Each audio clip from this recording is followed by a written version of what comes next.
कि अरे हम कृष्ण जी अरे जन्म भयो हरि झूम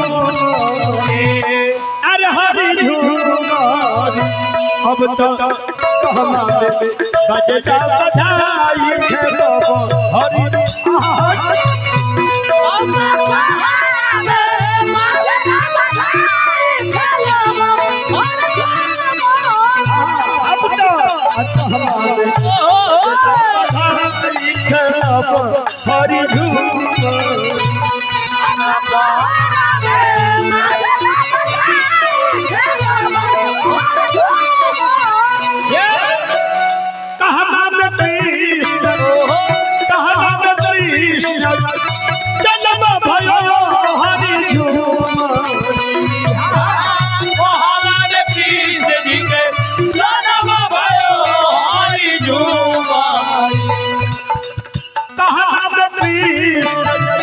जन्म भयो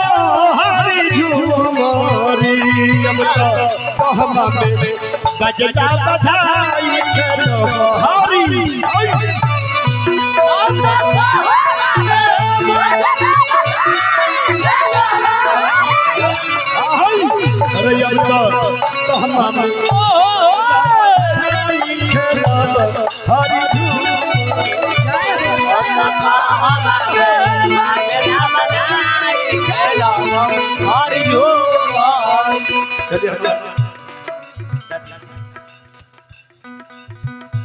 चलिए हमारे लाल गुरु जी की तरफ से बहुत औरतिया कहता सखी अपनी सखी में कहता मथुरा में कृष्ण जी के मथुरा में कृष्ण जी के भइले जनमिया हरि झूम मथुरा में कृष्ण जी के हरि झूम मथुरा में कृष्ण जी के मथुरा में कृष्ण जी के भइले जनमिया हरि झूम अब तक गोकुला में बाजेला बधाई हरि झूम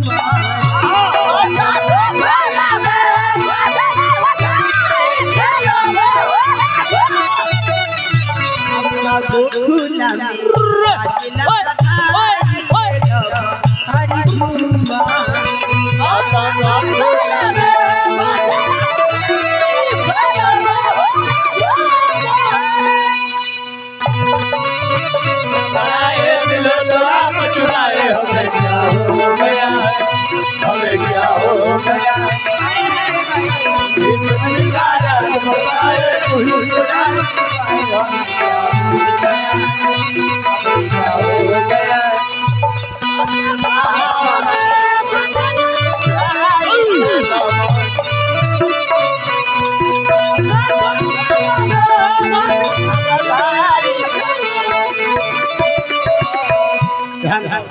फिर सखी अपनी सखी से पूछता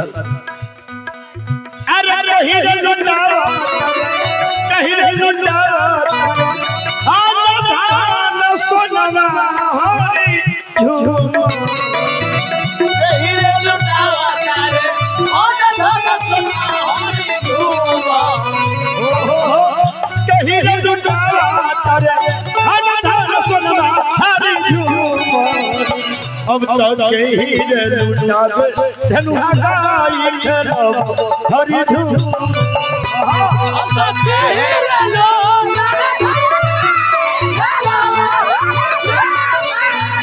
कहीं रे लुटा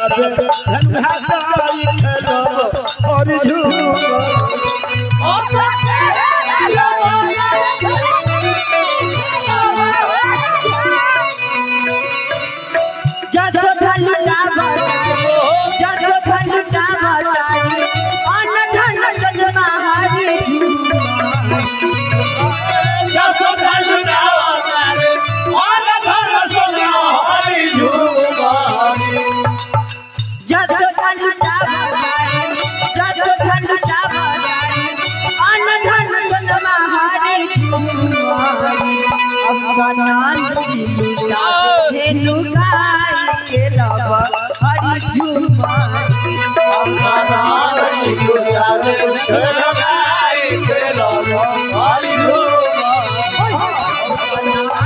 लुटावे दिनु गाई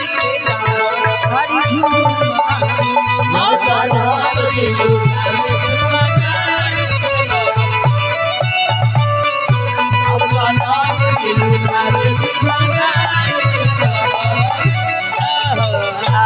किया बता नंद जी लुटावे दिनु गाई खेला